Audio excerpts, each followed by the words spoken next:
আজিৰ কনচেপ্ট হৈছে surface tension অৰ্থাৎ পৃষ্ঠটান বস্তুখিনি প্ৰেক্টিকেলি আমি বুজিবলৈ সিম্পল এটা এক্টিভিটি কৰিম are you ready Yes, sir. Okay চোৱা সেই হিচাপে মোৰ হাতত এখন কি আছে চালনী। চালনী চালনীখনৰ মাজত কি আছে জালিকা হয় নহয় এই জালিকাত ছিদ্ৰ আছেনে নাই হয়, sir. নে কিবা অসুবিধা আছে লাগিলে টেষ্ট কৰি চাই লোৱা ছিদ্ৰ আছেনে নাই পানী ইয়াত ঢালিলে পৰি যায় নে নাযায় তুমি ঢালি চোৱাচোন চোৱাচোন অলপ ঢালি চোৱাচোন পৰিছে হয় নহয় এইফালে ঢালি চোৱাচোন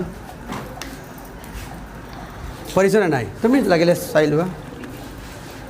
দেখা গ'ল পানী ঢালিলে পৰি যায় অৰ্থাৎ চালনীৰ মাজত নেটত ছিদ্ৰ আছে সৰু সৰু ছিদ্ৰ আছে গতিকে এইখনৰ নাম চালনী এইবাৰ আমি এই গ্লাছটোত পানী ভৰাই ল'ম দিয়াচোন অ'কে আৰু ঢালি দিয়া থেংক ইউ ইমানখিনি আছিল তুমি আৰু দিয়াচোন অ'কে ভেৰি গুড এইবাৰ চোৱা কি কৰিছোঁ গ্লাছটোৰ মুখত যদি চালনীখন মই এনেদৰে বহাই লওঁ অ'কে আৰু গ্লাছটোৰ মুখত হাতখন ৰাখি যদি মই লাহেকৈ ওলোটাই দিওঁ এইবাৰ যদি মই মোৰ হাতখন তলৰ পৰা আঁতৰাই দিওঁ কি হ'ব কোৱাচোন পানীখিনি পৰি যাব নে কি হ'ব তোমালোকৰ কি আইডিয়া পানীখিনি পৰি যাব কি যিহেতু নেট হয় নহয় নেটত ছিদ্ৰ আছেনে নাই ইয়াৰ আগত তোমালোকে টেষ্ট কৰিছা হয়, sir. যে নেটত পানী ঢালিলে তলত পৰি যায় গতিকে এইবাৰ গ্লাছটো পানীৰে পূৰ্ণ কৰিছোঁনে নাই কৰি ওলোটাই দিছোঁ এতিয়া নপৰে যিহেতু মোৰ হাত আছে তে মই লাহেকৈ হাতখন আঁতৰাই দিছোঁ যদি পানী নপৰে তোমালোকে হাত চাপৰি দিবাচোন লাহেকৈ মই হাতখন আঁতৰাই দিছোঁ থেংক ইউ পানী পৰিছেনে তোমালোকে হয়তো ভাবিছা লৰচৰ কৰিলে হয়তো পৰি যাব মই লাগিলে অলপ ডান্সিং কৰাইছোঁ দেখিছানে নাই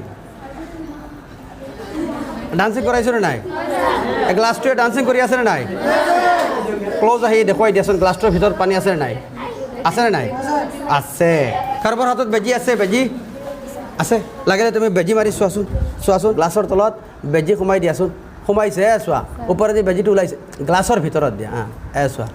বেজী সোমাইছে তাৰমানে জালিকাখন ঠিকেই আছে ছিদ্ৰ আছে কিন্তু পানী পৰি নাযায় কিয় মই বিহাইণ্ড দ্য চায়েন্স কৈছোঁ কিয় এনে হ'ল কিয় পানী পৰি যোৱা নাই কাৰণ চোৱা এইটো পানীৰ এটা স্পেচিয়েলিটি পানীৰ এটা বিশেষত্ব যে পানীয়ে কি কৰে তাৰ অনুক এট্ৰেক্ট কৰি ৰাখে যাতে পানীৰ ছাৰ্ফেচ এৰিয়াটো বৃদ্ধি নহয় প্ৰসাৰ নহয় আৰু যাক কোৱা হয় পানীৰ পৃষ্ঠটান বা surface tension is it clear হয়, sir. Is it clear Yes, sir. Okay very good